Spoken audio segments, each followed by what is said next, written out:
This week, HTC is going with the flow, FIFA is looking for options, and DC Comics is bringing new entertainment. It's Tuesday, October 19th, 2021, and this is episode 606 of F5 Live, refreshing technology, a proud part of the Tech Podcast Network. If it's tech, it's here.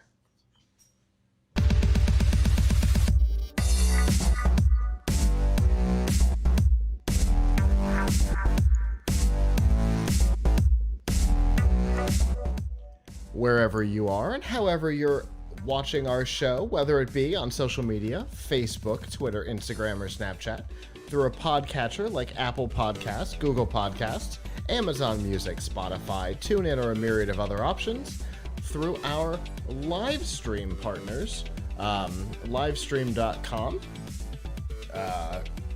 Twitch, YouTube, Facebook, or Twitter, or of course on our website, PLUGHITZlive.com. Thank you for making us a part of your day.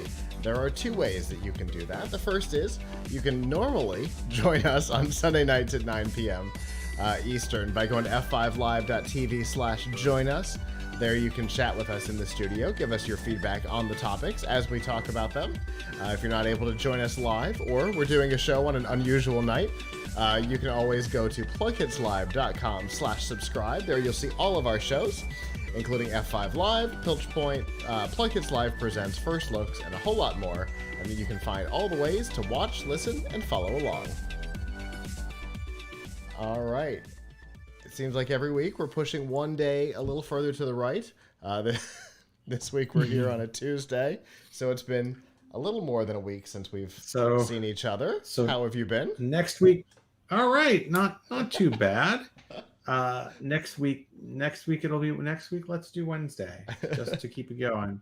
Then we'll loop back around again to Sunday. Exactly. Yeah.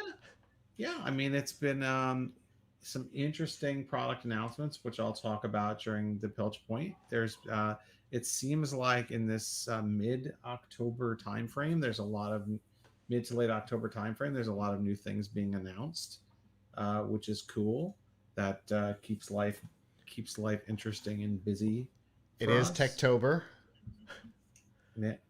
I saw that expression somewhere earlier this week or over the weekend, and I'm like, all right, I'm going to use that at some point. Techtober. Yeah, I mean, maybe that's the. I mean, do we? I guess we often get announcements around this time of year because you want, if you're a company and you want to get stuff out there before the holiday season, at a certain point later, it might be too late. Right. So October is, I guess, the end of the line. I normally would have thought maybe September, August. We would have seen late August, early September. We would have seen more product announcements, but this seems like we get a lot of stuff in October now. Yeah, seems to be so. So exciting times. I mean, we like new products. It keeps life interesting. Yes, it does. And I appreciate everybody, including you, Avram, allowing all of the weird shifts that we've been doing because of Roboticon. Obviously, if you've been watching our coverage, Roboticon has owned my month. It is the most Techtober thing possible, I think, is spending every weekend with elementary, middle, and high school students doing robotics. This past weekend, we got to show off our program, which I was super, super excited about. We created the idea for Next Robotics in 2016, and we finally got to show it off this past weekend. I cannot tell you how excited I was to see the field put together and see half of an actual game field. And next year we get to play it, and I'm super excited about that. Hopefully we're gonna have a custom field built and everything. It's gonna be super cool. I don't know if you got to see any of it, but it's for adults. It is a robotics program for adults that's not BattleBots. Something that's designed more around the cooperation concept that First and Vex focus on, but for adults. That's great. That reminds me a little bit of Pie Wars. In the UK, they have an annual event, although I think it was postponed this year, called Pi Wars, where you have to make a Raspberry Pi. It has to be Raspberry Pi powered, so a Raspberry Pi Okay. powered robot, but it is a what they call a non-destructive competition. Mm-hmm. So they have different it is competitive, but they have different competitions where you have to navigate through an obstacle field or have an autonomous thing that navigates. um, it's not like battle bots where you have Right. to where you create something to destroy, and a lot of it has to do with programming it to your bot to do something. Mm-hmm. Yeah, and that's a lot of what we've tried to build. We have created a game. This game will be played for a season, and next season, we'll have a different game. This year, the the game has these like giant wiffle balls, like grapefruit sized wiffle balls, which are weird to me. But uh, there's a high goal that you're scoring into. The players put the balls back out on the field. There's a teeter totter in the middle with these little ramps. It's a pretty cool game. Roboticon.net for anybody who's interested. We've also got on our YouTube, on the Roboticon YouTube, we've got some demos. We were out on the field with the robot and with the field elements doing a video.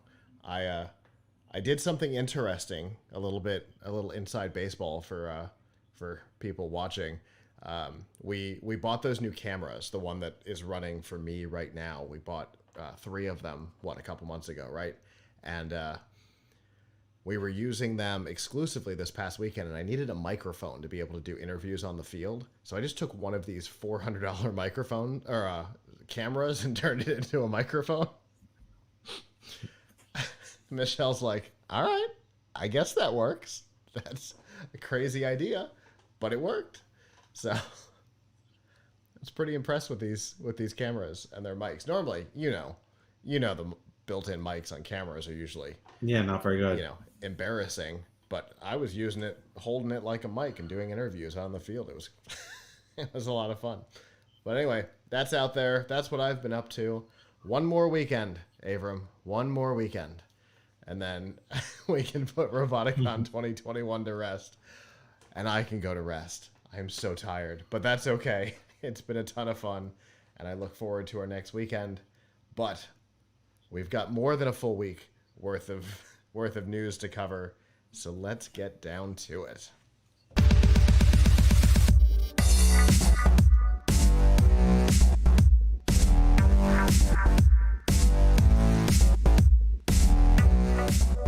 This week's Nifty Gifties on F5 Live is proudly powered by the Microsoft Store. Whether you're looking for a new laptop, a tablet, desperately seeking an Xbox, new games, or a whole lot more, you can get them all at the Microsoft Store. And remember that current students, faculty, military, and parents can save up to 10% on almost everything. And to find out more about the deals that are going on and those discounts, you can go to f5live.tv/Microsoft. So I want to start with something weird, and then we're just going to move on past it. The weird thing is that there's a tweet out there from Palm, which I think we all remember Palm, the kind of original smartphone from long ago, and then WebOS and the HP debacle, and then every the weird little mini phone that came out that's now seemingly discontinued because you can't get it even from them. They're teasing wireless headphones. I don't even know what to do about that because they don't go in your palm. It's so, like, even branding wise, it's confused. So here's a question: who owns Palm now? It's not the original TCL. people, right? TCL. Right. So companies buy brands all the time. Mm-hmm. And sometimes the product doesn't necessarily align with the brand name, but hey, they think they'll get attention. Guess what? They got your attention, so it worked. It's true. Right? TCL makes TVs, and I think they probably make some other electronics, right? Yeah, So I got a pair of earbuds around here somewhere from them. True wireless earbuds that are truly the worst wireless earbuds that I have ever put it on. I decided to so abandon my product review. They're so bad. they have a brand that people know, but they realize that they can't really succeed in the phone business because their previous idea was pretty bad. Um, I mean, it was cute, It was so but bad. it wasn't practical. That you It's have like a mini smartphone that has. It wasn't just that like okay, maybe some people just want a smaller phone than this, right? No, mhm. no, it's that they had to have what was it? It was like underpowered or something, so it wouldn't distract you. It's your Yeah. non-distraction smartphone. And originally it was like semi tethered to an existing Verizon number. It was like a smartwatch in your hand. It was such a weird idea. Well, it's like the I want one. where's Don't get the me wrong. I want one for my collection, but yeah, it's cute. It's only because it's cute. weird. It's cute, but it's not like, you and I like eccentric and cute stuff, but it doesn't, that's not a business model for Right. them to sell things, right? It was Like super niche. it's like remember when netbooks first came out and it was like, Yes. hey, wait a second, this isn't really good enough to be my laptop, and it's not good at, and And it's but barely man, better there's than a my little phone. it's like this little niche between my regular laptop and my desktop and my phone or whatever, and these Yeah. in-betweener devices. I mean, tablets have managed to make it for a Yeah. lot of people, It was right? Intel and Microsoft trying to figure out how to compete in the tablet space without being ready to compete in the tablet space is what it seemed like to me. Right. So this is like your in-betweener phone, and Yeah. I don't see it. I mean, Mm-mm. smartwatches are only as successful as they are because people are using them for things Right. like fitness tracking. Right. Um, Yeah, so it was a wild concept. And then when they untethered it and they're like, "Oh yeah, you can use this as a whole phone now." And you're like, but can I? Because it's not really more powerful than my watch. So, can I?" No. No, you yeah, can't.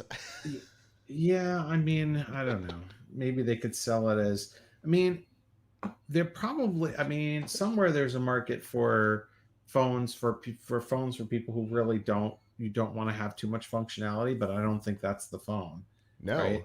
Like a the flip phone. Nokia brick phone's coming back. It looks just like the original, but it's some sort of an Android hybrid type thing with physical buttons and everything, but it's some sort of Android Right. device. I saw a thing about it this week. That is the place to be. Take Android, kind of strip out all the things, make it a candy bar phone, and just move on. But this tried to be both and didn't succeed at either. And the idea of Right. them trying to put the headphone brand here, I'm hoping, honestly, I know there's a 0% chance of it happening, but my hope is that like the HP Pre 3 size and style phone with modern Android hardware and modern Android software, that they surprise us with that and that the earbuds are some sort of a weird tease. Eh, but I know it's I not think going to this is happen. more like this. I think this is more like the Sylvania netbook. Sylvania makes light bulbs, right?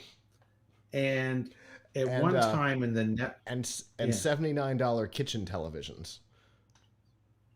right, because they allow people to license the name.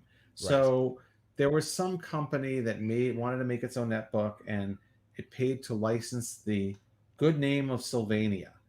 Now, why you would think like this is a great Yeah. brand equity for them.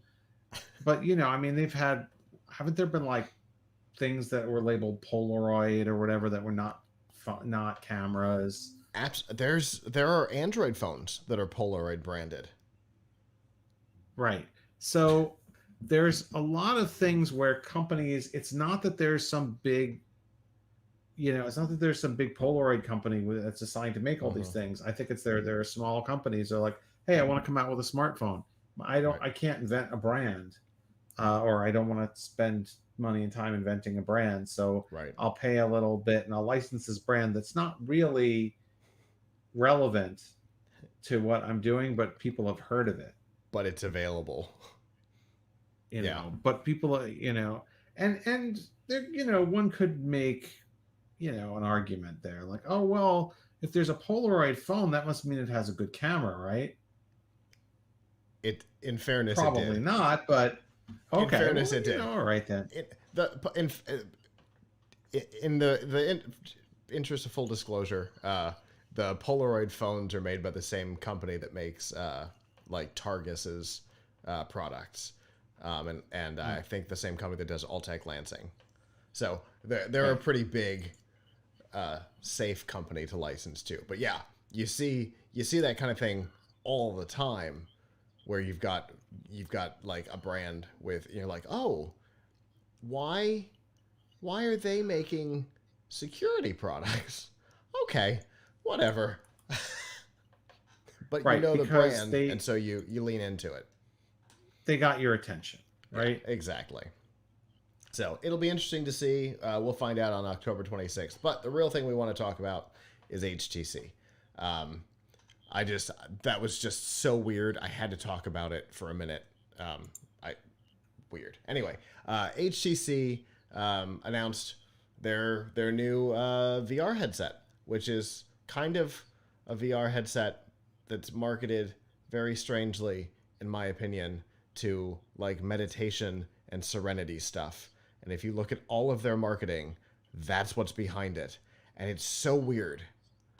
But it looks like it has some internal smarts. It looks like it has the ability to have stuff on it. It looks like there was even a music game. Now, a meditation style music game as opposed to like Guitar Hero. But um, I, who is their target demo here? Do you have any idea? This is a really good question. I mean, I guess they're giving it a shot. Um, but it sounds like I mean, I don't know, but it sounds like you're not going to have a great gaming experience on it, nor are they Mm-hmm. marketing it as such. And it's not, um, you can't see through it at all, right? Right. There's no camera, right? So there's no AR functionality for it either. So that, you know, I think the design is neat. I mean, it does sort of make you look like a For sure. fly, but it also looks makes you look a little bit like a superhero. It looks makes you look like a superhero that's trying to look like a bug, like a Blue Beetle or something like that. Okay. Um, so uh, that's kind of cool. One thing I heard about this that really sparked my interest in it is that supposedly they have a feature for people who need glasses, like myself, um, where you can adjust the focal length of each Yes. eye, and so you don't need to wear your glasses, and but you can get the effect of wearing your glasses. Okay, so I had seen the variable focal length like from the inside. I saw the pictures of the adjusters, and I hadn't considered that that's what it would be for. Of course, it is. Right, so to me that's like, I wish all VR headsets had that. That's fantastic, because For then, sure. because that's my VR headset problem right there. I don't want to, I mean, look, you can put things over your glasses, but it's a pain. You Mm-hmm. know, they smush your nice glasses, maybe starting to break them. It's uncomfortable having your glasses smushed against your face and having to look through this thing to get through that thing. Right. So, you know, now I don't know how well it works. That's why I'm eager to try it. Mm-hmm. But but I like the idea, and the design seems nice. But yes, if you can't do, if you, I mean, all here's what's killing VR. I think is, I mean, I was talking about this with some folks at work. It's like, what are two things that we thought would be really, what are a couple things we thought would be really big like 7 or 8 years ago that are now kind of falling off the radar? And that's AR and VR. Yeah. Now, it doesn't mean that like there's VR and AR, the future of the technologies is, they're not going anywhere because Sure. they're very useful. But what we don't see is the uptake on the headsets has not been good. Uh, Obviously, the idea of people walking around with AR glasses has not been, um, widely accepted, even though you do see attempts from time to time. Like Facebook doesn't Facebook having a new set that they're working on? I mean, Yeah, I with still like with somebody weird like Ray-Ban or something. Like it's a weird relationship. I still love the idea of having augmented reality glasses, but Hmm. and we've seen, um, but I think there was a backlash against them with people with Google Glass, and we're still Yeah. trying to get over that. And um, so I don't know the but If they VR. looked less doofy than than the Google Glass did, there might be some room for them. Like if they just looked like your glasses, right? You know, Well, if we can there get to was a that point, set. There was a company called, what were they called, North, I think, that made ones that looked very much like glasses. And hmm my coworker Sharon had actually tested them, and then Google bought them and shut it down. And I'm not really sure what Google is doing with that technology.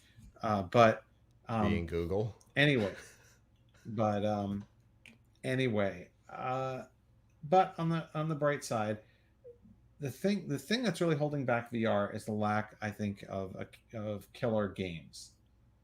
People want VR is still waiting for its, I think, Pokemon Go moment, Yeah. right?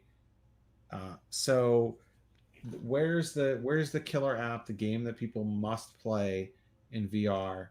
Once, if someone would take a chance on it, and maybe they see these not great hardware sales and are not excited about doing it, but Yeah. if someone would take a chance on it, I think that could make or break the situation. So, like, if you took a game that's, for example, very popular now, and you port and create a VR version of it, that probably would be the killer app, right? So if you Yeah. took, I don't know, Fortnite, and you made a Fortnite VR, or Sure. Sure. Minecraft, and you made a Minecraft VR, um, or whatever. Got Minecraft in the brain because of my son. Sorry. Sure. Sure. But nevertheless, if you took those things and you made if you took a popular game and you brought it to VR, then maybe people buy the hardware. This seems like an interesting form factor, an interesting design. But if they're sort of marketing it for, like, I don't know, meditation, that is a hmm weird, or fitness,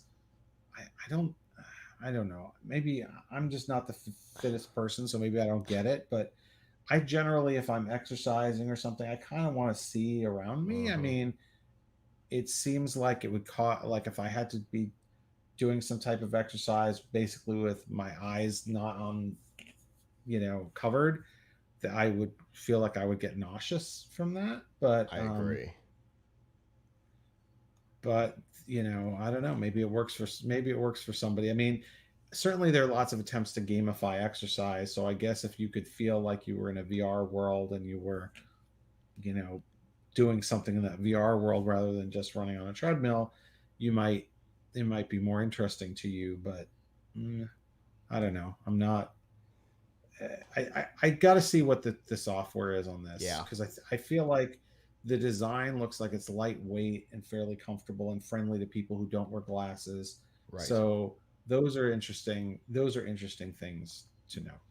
Yeah, I want to put my hands on one of these things. Like you said, they look super lightweight, which is nice. All the processing is done off system from your phone, which is a little bit of a concern. Not all of the processing, but at least some of it is phone powered. Um, so I want to see this. It sounds like they've taken a similar approach to what we've heard about what Apple is up to with their, whether it be AR or VR glasses, because every time there's a report, it's the other one. But Yeah. it all sounds like it's going to be iPhone powered. So it sounds like they've taken a similar approach to that. It'll just be interesting to see what the end result of that is. So I imagine one of us will put our hands on one shortly after they come out. I sure hope so. Our VR reviewer is in Canada, so he will probably get it, and I will probably not get to see it. But it is it is possible because in a few HTC could weeks we'll have it at probably get. CES this year.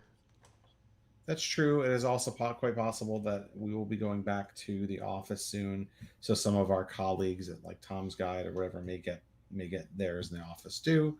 Sure. Um, so we'll see. Fair enough. Well, I look forward to putting my hands on one because definitely weird.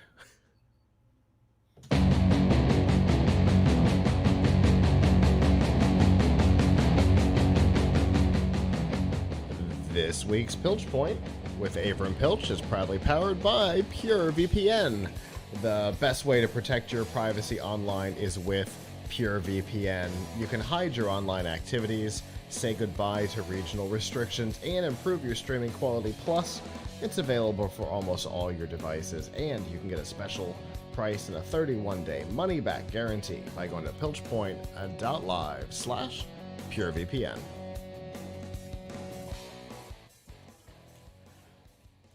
So, Avram, this was a big week for product announcements. Like wild. I could even start on Saturday, but not something that I normally cover. But Saturday was Minecraft Live, and they announced some new Minecraft creatures. True. My son was really big on that, so we ended up watching it, and Gotcha. they're going to have new. They were talking about new update packs and things like that. But let's talk about the three major announcements. Really, two major announcements plus one that's kind of major to me. So on Monday, Apple announced its new MacBook Pros, but take a step back, it announced new processors to power those. So as many of us know, Apple has been making its own ARM-based processors and getting rid of Intel from its computers for a couple of years now. Well, really for a year now, and it just announced two more powerful processors. The original was the M1, and now there's the M1 Pro and M1 Max, which are in the new 14 and 16-inch MacBooks that are coming out. And you can pre-order, I think, now or I think next week. So the M1 Max, the most powerful member of the family, has 57 billion transistors, which is a lot of transistors. It has 10 CPU cores, 24 or 32 GPU cores, depending on which model you get, and can support up to 64 gigabytes of RAM.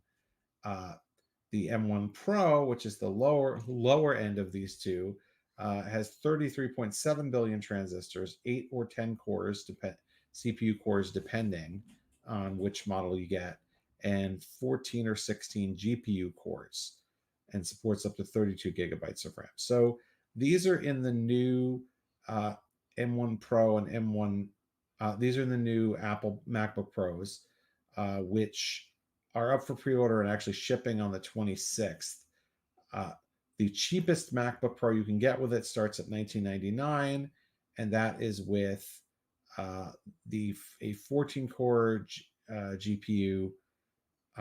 If you want the 10-core CPU and 16-core GPU, you need to spend at least $2,500.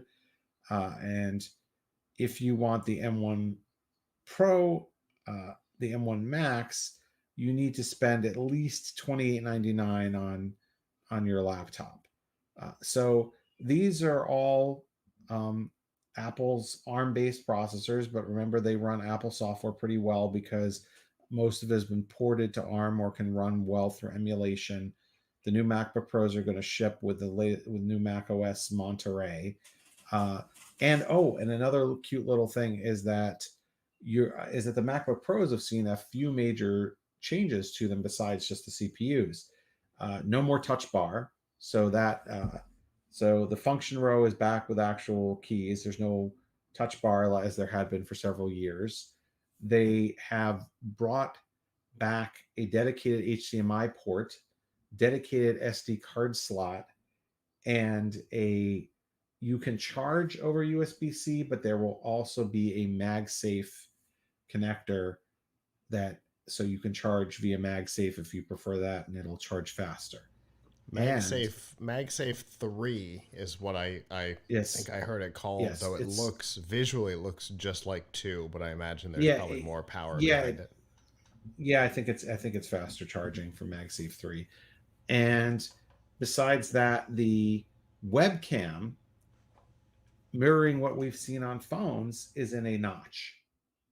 So the webcam is now taking up part of your screen real estate on your screen. And I guess because Apple has most apps, unless they're full screen, they have the menu bar on the top. Well, now the middle of that menu bar is going to be a black box where the webcam lives. Fortunately, And I think since they are upgrading the webcam to a better webcam, so that's good. and since we know that the notch is the favorite feature on the iPhones, no wait, strike that. The opposite. It's one of the most hated features of the iPhone. It makes sense that they would bring it. Nope, not that either. I don't understand the move. It seems really silly. And developers I now have to, for full screen mode, developers now have to choose their behavior, whether they will sit below the notch in full screen mode or whether they will deal with the notch, which I don't like this companies being ashamed of the front facing cameras on their devices, whether it's a phone or a laptop. You need a good webcam. If we haven't learned anything in the last year and a half of people doing remote work, it's that you need a good webcam. Everybody needs a good webcam, and most laptop webcams are still terrible. So you know what? I would rather have a slightly thicker space above my screen to give me a good quality webcam and not have it obstruct my workspace than look cool by having it integrated into a notch. So that is really frustrating. Now, on the flip side of all this, Google just had a product announcement too, but Google's announcement is about phones. So this one is more up my alley because these sound to me really cool. So the Pixel 6 and Pixel 6 Pro are coming out. The Pixel 6 is only going to be $599, which is a great price, and the 6 Pro is $899. So that's much better than what you normally are paying for high-end Samsung phones, right? Uh, they also have a new processor, Google's Tensor processor with Titan M2. They claim that it is faster than a Snapdragon processor, but beyond all of that, it has built-in AI optimization for doing things like real-time translation and computational photography. Speaking of photography, the most distinctive feature of the Pixel 6 and Pixel 6 Pro is that they have a big black bar on the back where all the cameras live. And you could think that it kind of sticks out like a sore thumb, or you could think it's like sunglasses for your phone. Anyway, the main camera is now 50 megapixels. Now, it is, I think the pictures are actually stored at 12 megapixels, but that means it's got a huge field of view, huge, lets in a ton of light, has an f-stop of 1.85. So absolutely sounds like it's going to be absolutely fantastic for photography. The It also it comes with a 12 megapixel ultra wide lens that's f2.2, and then if you buy the 6 Pro, you also get a 48 megapixel telephoto lens. The Pixel 6 is 6.4-inch display that is 1080 by 2400, and the Pro is 6.7 inches at 1440 by 3120 resolution. Both of these screens are somewhat high refresh rate. The Pixel 6 is 90 hertz, and the 6 Pro is 120 hertz. They're both rated for up to 24 hours of battery life. Granted, that's obviously remains to be seen. They both have pretty interesting front cameras. The 6 has an 8 megapixel front camera with 84-degree field of view, and the 6 Pro has an 11.1 megapixel front camera with 94-degree field of view. Good for those like group selfies. I understand also that the rear camera has a really, really wide field of view. So the phones, especially the 6, comes in some really interesting colors. It comes in like a sea foam color and a sort of a pinkish color. Granted, you probably want to put a case on these anyway, but these sound really fascinating, especially for what you get for the price. Yeah, for sure. And it sounds like and I obviously I always have to make this joke. They've finally caught up with the Nokia camera from like 10 years ago. Yes. Yes, but they have some interesting features. Those poor pure view cameras, they just never Nokia couldn't give those things away. I know. I keep waiting for people to get back to those 50, 100 megapixel cameras. Right. So here we are. We have 50, which is great. I've got one of those Lumia 1020s around here somewhere. But this might be, this has some interesting features because of the AI. So yeah, these sound like things Samsung would do. So they have something where you can remove people from the background. Okay. So if there's someone in the background behind you in a picture, you can edit them out. There is a motion mode that lets you capture like action, like it makes it look like a subject is moving because of the blur in the background, or a long exposure that adds blur to moving subjects. There's also face unblur for capturing sharper images of moving people, and real tone for capturing skin tones accurately. So I often have, first of all, I have a Pixel 4a 5G here, and I got it for the camera. I love the camera on this, but if it could be even better, fantastic. The are you saying if it could be even better, it would be even better? Yeah, I mean, yes. If it would be even better, I'd be even happier, because, I mean, there's a need for it to be even better, right? Especially if you've got young children, as I do. You want to catch them doing something cute, and inevitably it'll be like their face will blur because they're doing something, right? So if this could deal with that, fantastic. Or they're doing something really cute, but you don't have all the lights on in the room, so it's a little dark. Or they're doing something really cute and running around, and wouldn't it be neat if you could capture the motion of it? So all those things sound really good to me. Yeah, for sure. It's been a while since I've been excited about Google hardware, but this one actually sounds exciting. I think our listeners and viewers are aware that I tend to go for the weird devices, right? Hence my obsession with Palm, and then I've got a Surface Duo out in the office. But this one sounds like it would be a great, like, the phone that we carry for live blogging from CES, because we can take great pictures without having to worry about so much clutter and so much somebody bumps you and things like that.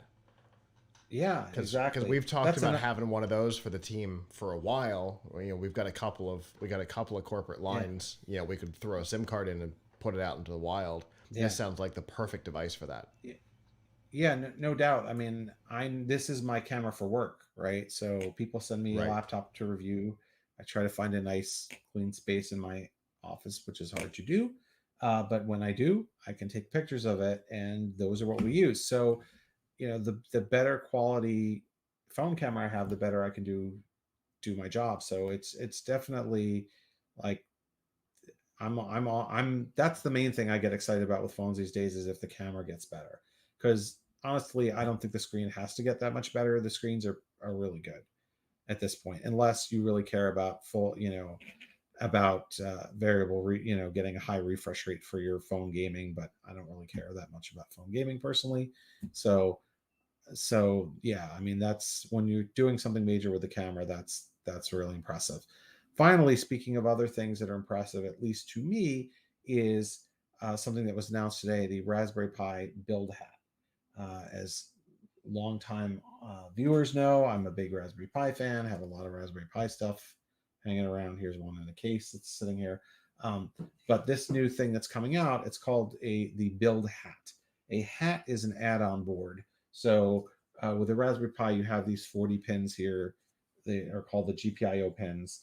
And then you can buy boards that attach them, and those are called hats, because hat stands for hardware attached on top. And the build hat for $25 is something that is made in partnership between Raspberry Pi and Lego. And it has four, what are they called? LFN2, is it LPF2? LPF2 connectors. Those are the little connectors that come on modern era, the last like 3 or 4 or 5 years, Lego electronics. So if you have a Lego Boost set, if you have a Lego Power Up set, if you have some other new education and STEM sets that are used in the classroom, there are lots of lights and motors and sensors that have this connector.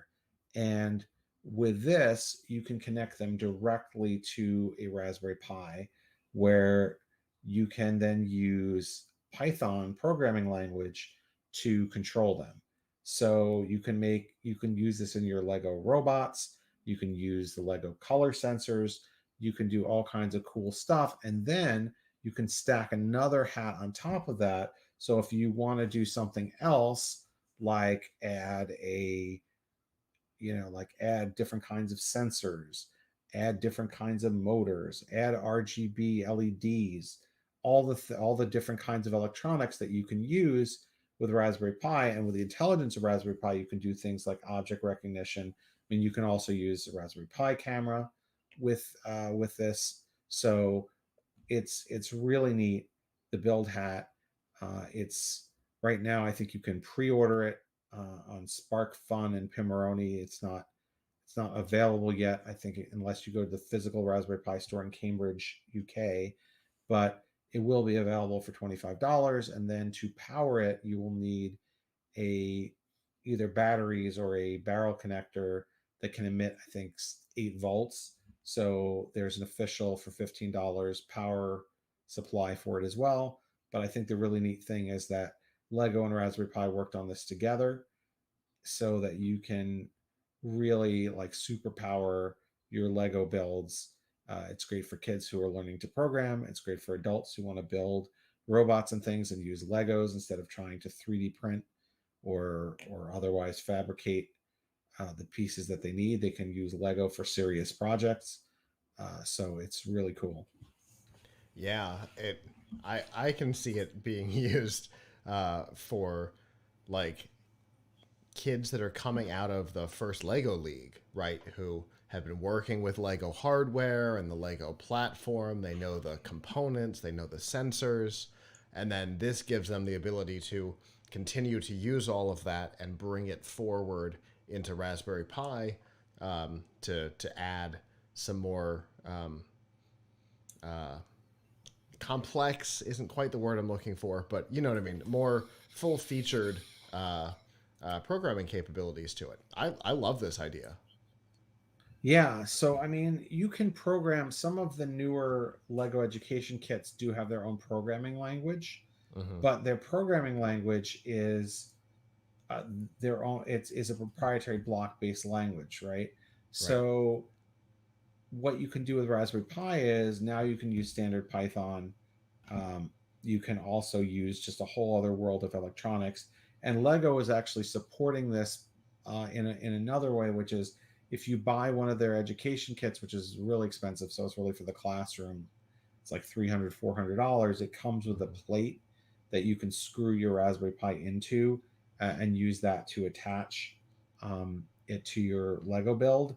Now, that's their official solution to attaching the Raspberry Pi to a build, but there's a lot of unofficial solutions for doing that. 3D printed plates that you can get, things like that. So you don't have to necessarily buy their expensive kit to be able to physically attach your Raspberry Pi. Or I've seen lots of people just build Legos around the Raspberry Pi and hold it in place that way. It doesn't necessarily have to be screwed in. That all makes sense. And I'm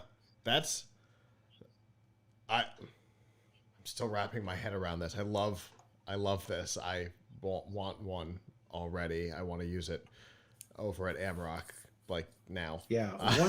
One word of caution, it does not work with the Mindstorm EV3. Okay. It works with, I think, the new Mindstorm that's been out for a year or two, the 4 or whatever it is, but it does not work with the EV3 connectors that have been around for many years. It does work with Lego Boosts, Power Up, and I think the education kits, and I think the newest Mindstorm. So it's the current connectors. Gotcha. And obviously we've talked about a lot of stuff here. And I imagine you guys have got stuff on all of this. Yes. So if you go to Tom's Hardware, you can learn all about the Raspberry Pi build hat, including a tutorial on how to use it, even though you probably don't have it yet. You can learn all about the M1 Pro and M1 Max processors. We didn't really do a lot of coverage of the Google Pixels because we don't cover phones, but our colleagues at Tom's Guide, not to be confused with Tom's Hardware, they're kind of the Best Buy to our Newegg, have covered that really well. So yeah, there's a lot. There's a lot to read about. There's a lot of exciting stuff, and who knows? The week is only half old, and the month is only a little more than half old. So we may be seeing some more cool products by the time we talk next time. It does seem likely. Well, as always, Avram, I appreciate you bringing this stuff to our attention because, like I always say, we don't have time to see all of this, and I appreciate that you are able to introduce us to it, and I cannot wait to see what we talk about next.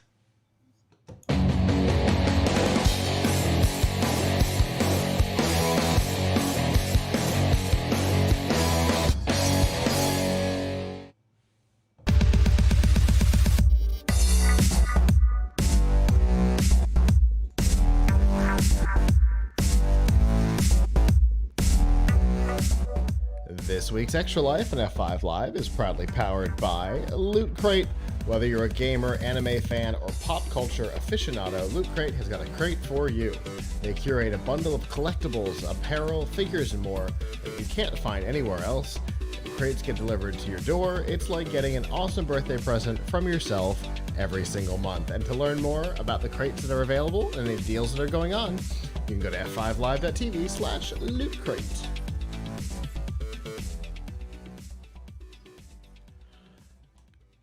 So, this is no secret in the gaming industry. Gamers hate EA Sports. They have had the exclusive on several major franchises for a long time, including Madden, which was theirs, to be fair. They did NCAA for a long time. They've had FIFA for years. And gamers feel like it's getting stale, that no real changes happen season to season. And in fact, FIFA in particular, gamers said there appeared to be no changes except players from 2020 to 2021. And with that information, FIFA put out a statement saying that they are ready to start seeing other people.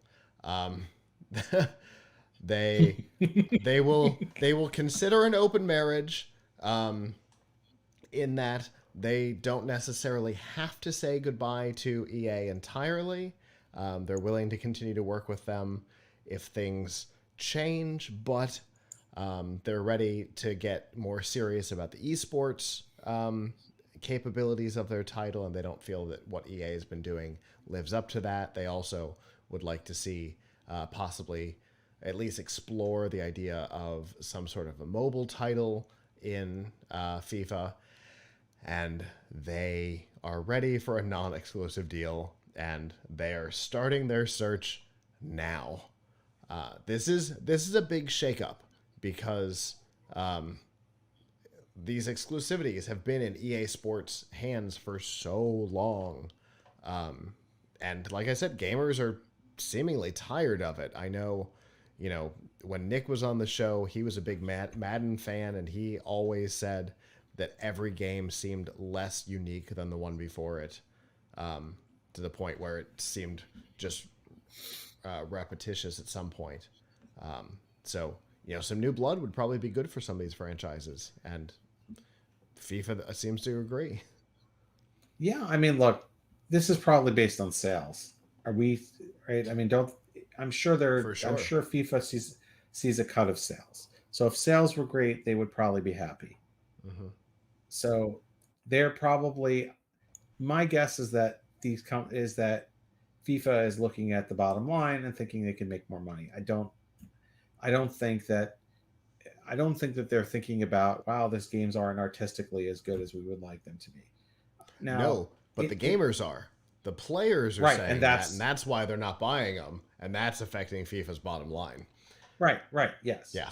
So it is filtering down. I'm just saying, if the gamers were fine, if the games were selling then FIFA to the level that they expect, then they wouldn't care. Right. So yes, they want to make more money. On the other hand, it probably is really easy for these things to get in a rut, because there's only maybe there's only so much you can do with a sports game. Like, the rules of the game don't change. Right. So you make the graphics better, you change the controls up, whatever, but then people also want to see consistency in the game.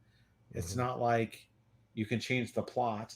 So how many things can you do? There's probably some greater room for innovation, but maybe there's not a lot of room for innovation. Right. So, we've come a long way since. Yeah. But staying in the same hands certainly seems to be preventing any of that innovation. When Activision started to mix up, Call of Duty between 3 different studios, you started to get some interesting stuff back into the Call of Duty franchise instead of the same thing every release. Yeah. So maybe change for change's sake is called for here, right? Yeah. Because when I was playing Atari, which I know you know a lot about, right? Indeed. Like, it was really common. Sports games you couldn't do very much, right? Like, you had the Atari football, you just kind of run down the field, right? It was a step above the Radio Shack thing with the red light on it that you used to play football. Now, right? We brought those back at some point. But now the games are really good. Like, all the sports games are really good quality. They have real players in them. They're realistic. So, it's not obvious necessarily what the next step. Maybe it's not so obvious what the next step is when you've gotten it to be this good. But nevertheless, they have to figure that one out, because people don't want to keep buying the same old thing. So yeah, I understand why FIFA would want to do this. Let's see what happens, because EA has been getting by on its licensing rather than actually doing the work to really make those licenses, to do a good job with the licenses. Right. And if you look at, other parts of the industry, Disney's Star Wars contract with EA, the exclusive contract, is up, and it does not look like Disney has renewed that either. Possibly because under EA, only 2 good Star Wars titles were released, but a lot of Star Wars titles were released. There was a lot of pasta that didn't stick to that wall.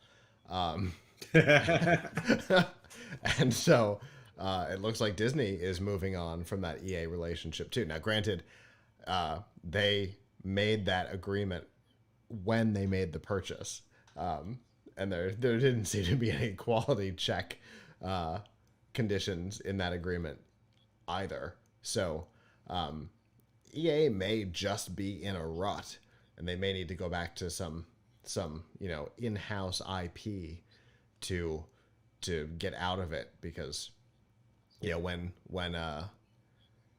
Ubisoft was having trouble, they started doing their own IP instead of licensing stuff, and boom, Assassin's Creed, right? There was so maybe that's what EA needs. Maybe EA needs to not rely so heavily at this point on licensed stuff or purchase stuff like Maxis, and actually have to do something outright.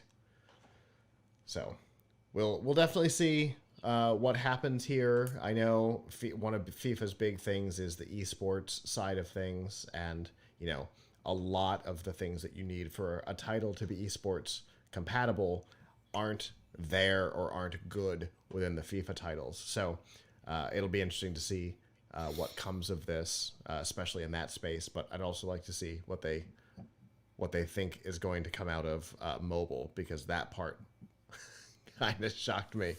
It seems like soccer on a tiny screen may not be quite as engaging, but maybe it becomes the breakout of VR that we were talking about earlier. Who knows? Yeah, obviously these games in VR would be great, but yes, on this tiny screen, you know what? Though people are playing more things on mobile, these screens are getting a lot bigger. So it's true. And I mean, I compare my Xbox controller to it and play actual Xbox titles on my phone. So there definitely is a lot more capability today than there was even 2 years ago. So we'll see what comes out of this new research for them.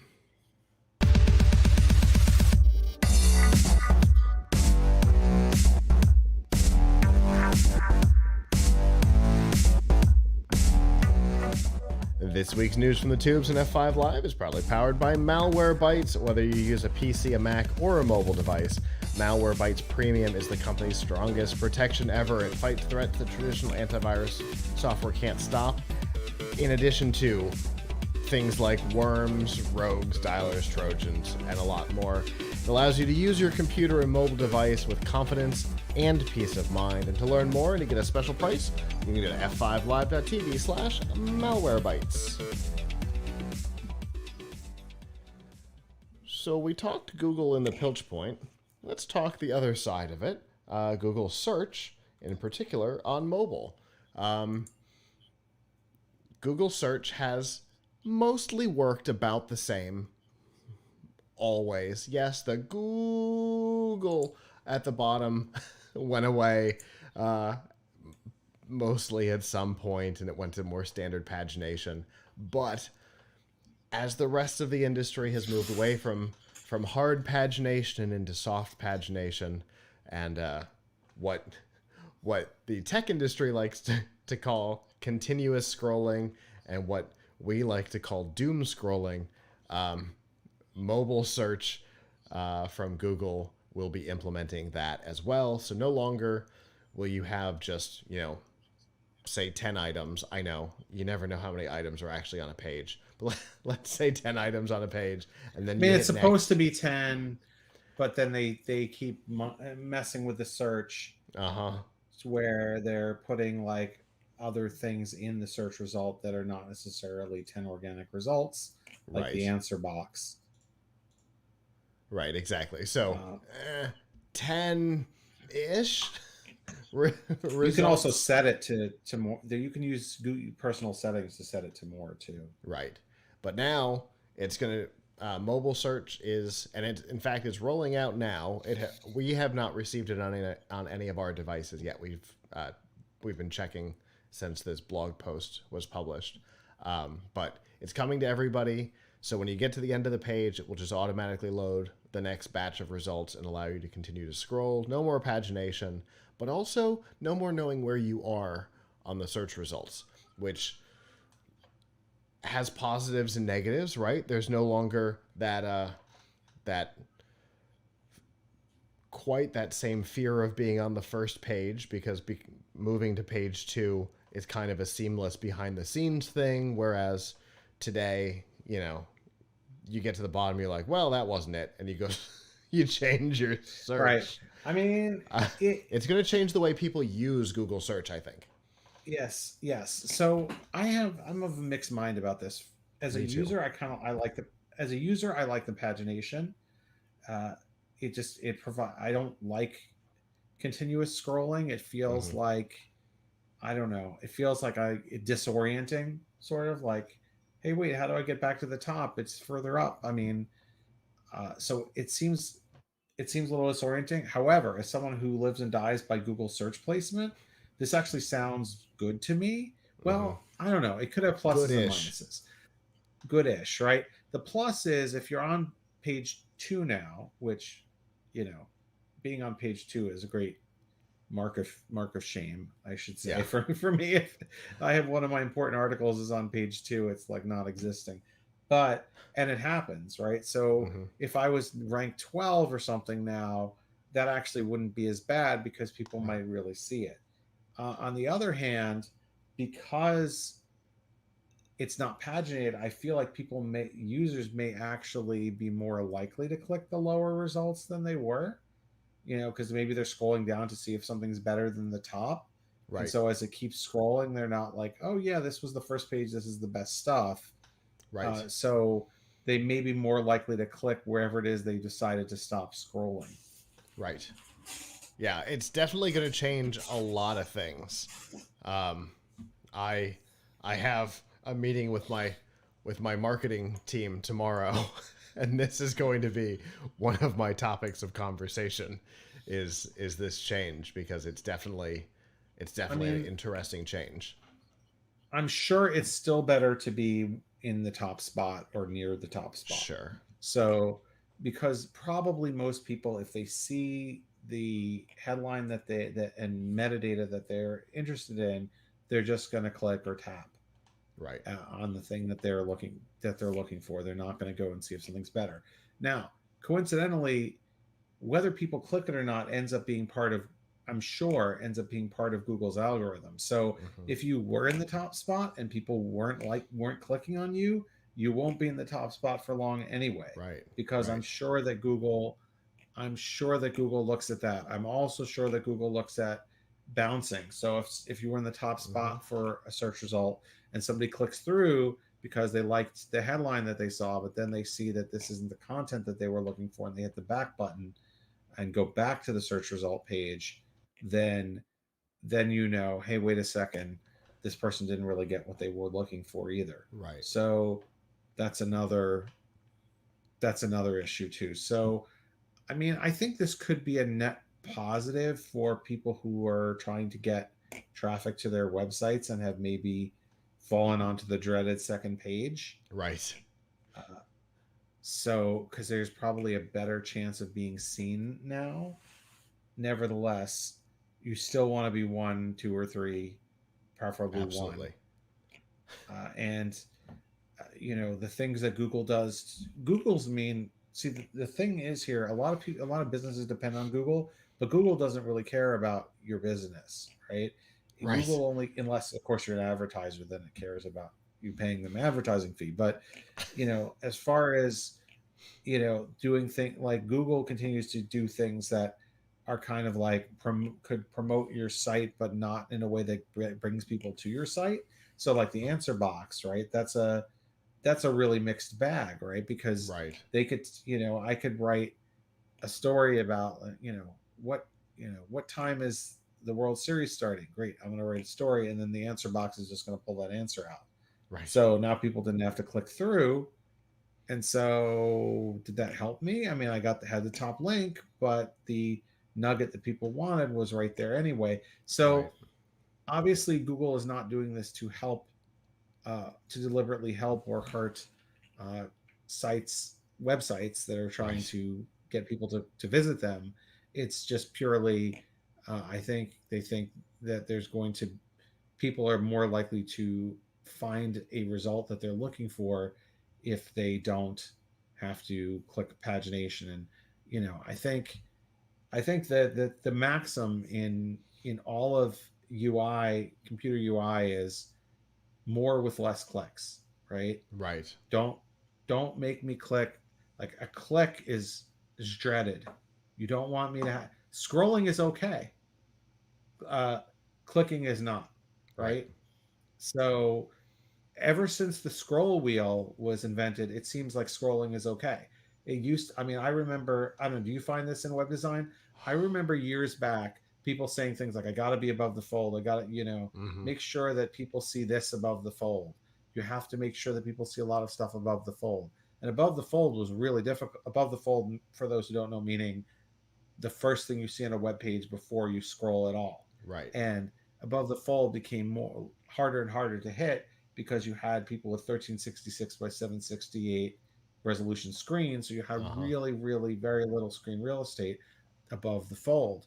Um, but after a while, it seems like the zeitgeist is nobody cares about above the fold or below the fold. Right. What we care about, I mean, it does, if you put something several screens down, then you're less likely to be seen. But what, what people do care about is don't make someone click. So Yeah, don't I think the Google's going by that philosophy. the less visual change, visual shift, the better. So clicking is one way that you have major visual shift. That's Which is why I don't like Windows 11's new UI, which we were talking about on the last show, yes, because it yes. makes you do these visual shifts and these clicks more often. Like with great example, Windows 10, you can see all of your apps if you just keep scrolling down the alphabetical start menu. Right. Windows 11, you have to click an all apps button to That's then pretty go and do small. that scroll. Yeah. It's a pretty So, small you know, hitbox, and you have to hit it's it, and then you still have to scroll. right. So, yes, it is just one click, but it's a click. Every click it, is sacred.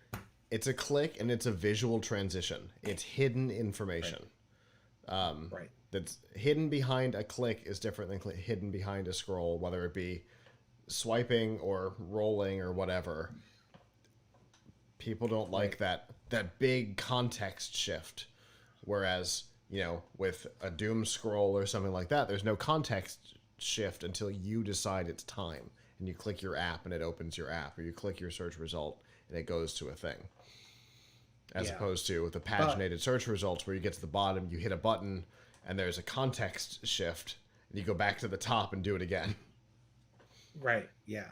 And also you have to wait for something to load, right? So if you decided that you really like result 1 and you were on page 2, you have to reload page 1 And God forbid versus it's still there. scroll up. Footer, and you can see that there are links in the footer, and it is But you can't impossible get to to it. get to. Yeah, it's the promised land. You can't get to it. Just keep scrolling. Oh, So, uh, yeah, so I do find that frustrating. On the other hand, Google search results, the only thing I'm really looking for down there is the next page. So I think this is okay. It'll take a little getting used to, but yeah, for me, but I think it's probably overall good, and probably overall good for people who run websites, because yeah. they do have a better shot. If you're number 11 or 12 now, you do have a better shot of being seen. It's not as hard of a break as being on the second page is like death now. It's like Right. not seen at all. Absolutely. So I look forward to seeing how this affects things and whether or not they end up bringing it to desktop, because Facebook on desktop does doom scrolling. So I could see, Twitter. yeah, I could see Google implementing it there too. Yeah, Only why time will not? tell, I I think they think. will. Yeah. I think they will. Unless it's a huge failure, which I don't I see how it could be a imagine. failure. Yeah, I imagine they have done some A/B testing already and decided that they liked it. So, I mean, unless the Google goal is that they want another page view, but I don't think Google's about that. yeah, I don't You think know, so either. so So long yeah. as they can, so long as they can, slickly put in the the paid results with the soft pagination, they should be fine. But we'll see if anybody has the UI already. Definitely let us know. Hit us up on YouTube or social media or something. Let us know, because so far we don't have it, and we'd like to hear people's experiences. So.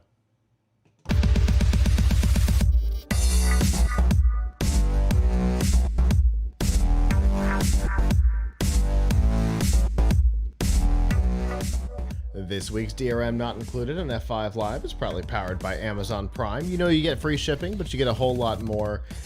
You get free music with Amazon Prime Music, free TV, movies, and documentaries with Amazon Prime Video. You get free games and a free Twitch subscription, which you can use to support the content creator of your choice with Amazon Prime Gaming, and a whole lot more. Plus, we've got some links to these features, information about them, and a 30-day free trial if you're not already a subscriber, all by going to f5live.tv/prime.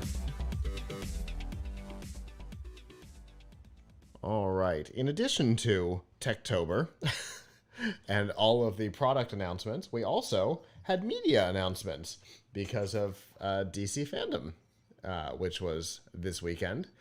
And lots of interesting stuff came out of that too. I know, Avram, you're a big DC fan. So, out of the stuff that was announced, what was your favorite? Let's start with that. So much interesting stuff.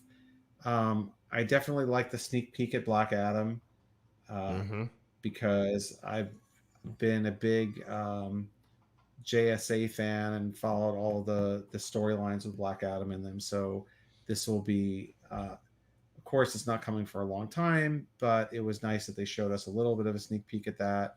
Sure. We obviously see that there's going to be, I appreciated. For people who don't know, Black Adam is a Shazam like offshoot, right? With The Rock playing the main character. He has the similar powers to Shazam. He was sort of he's sort of an anti-hero. Right. So it'll be interesting to see how they play him. I'll be interested to see that. They are referring to him as a ruthless, unstoppable villain. Oh, okay. Well, depending on which comic you read, he's either a villain or sort of a sympathetic villain. So I'm curious. I'm eager to see that one. I'm eager to see, and I really like the original Shazam, the first Shazam movie. I thought that was actually like the best DC. Well, maybe Wonder Woman was the best DC movie. I like the first Wonder Woman, but really liked Shazam. So I thought that was good. I appreciated that I've been really enjoying Titans on HBO Max, and they announced that Titans is coming back for season 4. So I was psyched to see that. Obviously, they have some interesting cartoons as well coming up. I'm not as big into the DC animation, but they have that new series that's coming up that's going to be sort of like the Batman cartoon from the 90s, but with I guess less censorship. I'm not as excited about the Batman because I feel like there's been so much Batman. I mean, I watch pretty much all the CW DC shows too. So, I mean, I get to watch Batwoman. So, Batman and Batgirl, I wasn't as excited by. I mean, I thought the trailer for the Batman was okay, but we have had a lot of Batman movies, so I'm not as to evidence that, the Flash movie is going to Yes. have two other Batmans. I don't know how you pluralize that. It's going to have Batfleck and um uh oh, who's the other one? Michael Keaton. Yeah, Michael Keaton. Well, see that I'm interested to see. Frankly, For though, sure. it really shows you that people don't care that much about about seeing seeing that version of the Flash himself. They Hmm. really just want to see uh they really want to see Michael Keaton Batman back again. So which I bet he'll be in the movie for like 5 minutes max. So I don't know. We definitely saw his Batmobile in the trailer under the yes, under the, yes. the cloth. My guess is it's a bit of a cameo because after all, it's the Flash movie, which is sort of IMD, like the rumors. IMDb has him credited pretty high up the list. Well, it's important, right? I mean, his participation is very important. It's sort of like the all the rumor. By the way, whatever Marvel DC does, Marvel does, and whatever Marvel does, DC does, Sure. one way or the other. Although, Yes. to be honest, Marvel has been much better at the movies, and DC has been, in my opinion, better at the TV. Yeah. But the Spider-Man No Way Home that's coming out in December is going to have other Spider-Men and other villains from Yep. like other Spider-Man universes coming in. Yes. So now we're going to have the Flash with other Batmen coming in. Right. Marvel with Doctor Strange is, the multiverse Multiverse whatever. of Madness. By Yeah, the that's way, what I all thought it was those called. movies were just pushed back. Were just pushed back. Yes, they were all pushed back one release cycle. Yes, yes. Except for Indiana Jones, where uh, Harrison Ford will be 80 when the movie comes out, and pretty much and very close to 80 and 81 probably while it will turn 81 while it's in the theater. I mean, that's great. Hey, listen, I'm I'm I'm all for it. If you can do it, But great. I mean, he'll have been done filming by then. Oh yeah. But anyway, yeah. So I mean, I'm pretty excited by some of these things. I mean, Hmm. I'd like it. I would have liked to have. I mean, I guess there's not really much more you could hear about um, Wonder Woman or whatever. I thought they did a good job with the. It was like 3 hours long, and I was sort of intermittently tuning into it on my phone while my son was watching Minecraft Right. live on the TV because he was really super excited about Minecraft, and so I had to like, oh yeah, did you see there's going to be a new Batman thing? Okay, whatever, Dad. I doesn't really care about that, but um, yeah. By the way, is it fandom or fandom? I always think of it as like a dome, like the I know. I Thunderdome. don't know how it's pronounced. I know it's spelled dome, but I Yeah. do not know how it's pronounced. For What did me, you find interesting? Yeah. for me, it's Gotham Knights. Getting to see more of Gotham Knights. Um, Mhm. it's the continuation of the Arkham series, but post Bruce Wayne's death, which may or may not have actually happened. Um, and so you're going to be playing from the role of the rest of the crew, right? Nightwing, Robin, Batgirl, Red Hood. So that's interesting. It's going to continue that storyline. I like that. Like they've really kind of shown in this series of games. It's been surprising because comic book and uh, movie slash TV adaptations into video games tend to be painful. Um, But this has not been. This whole series has been pretty tight, and this one looks like it's going to continue that. So that's pretty exciting. That's great. That's great. Yeah, I mean, it's amazing how now companies just decide to make news by holding like 3-hour live streams, which, by the way, were probably not live. I mean, how do you know that they were actually there broadcasting? It's probably just like recorded and streamed at that time. Probably. At least with the Minecraft one, there was an online vote, so they had to tell you which character won, so that that there was some level of real timeness to that. But Netflix did this with the, what was it called, the Dumb or whatever. Yeah. Netflix did this. DC has done this. Minecraft did this. What's next? Apple's been doing it for the last couple of years, where we know that they're taped. Microsoft has been doing these live taped things. So I don't know. Is there going to be a Marvel one or a Disney one soon? Who knows? I don't know, but there was some Star Wars stuff this weekend as well. It just keeps coming.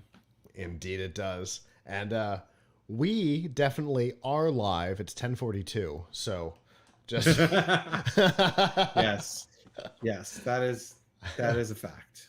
So I just thought that was a funny thing, because we're definitely live. You'll also know when the camera cuts out and things freeze in unexpectedly that we were live, because otherwise we would have edited it out. Absolutely. A good point. Well, that is our show. Thank you to those of you who joined us live. We always appreciate our live viewers.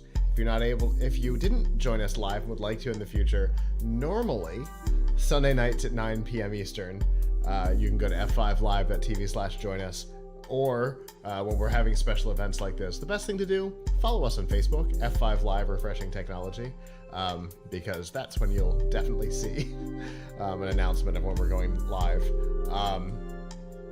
Next week we will also have an altered schedule, hopefully Monday, but unless things go weird. And then Roboticon will be over and we can go back to normal. But that's where we are for right now. Definitely check us out doing that. This Saturday will be First Tech Challenge and closing ceremony. You can find us on Roboticon TV on Twitch. It's the best place to watch, because we know YouTube made for kids content. You can't comment. So find us on Roboticon TV or here on our Twitch channel, because we host it as well. I guess with that, on behalf of the staff that's not here, I'm Scott. I'm Avram. And we'll see you back next week. Ciao.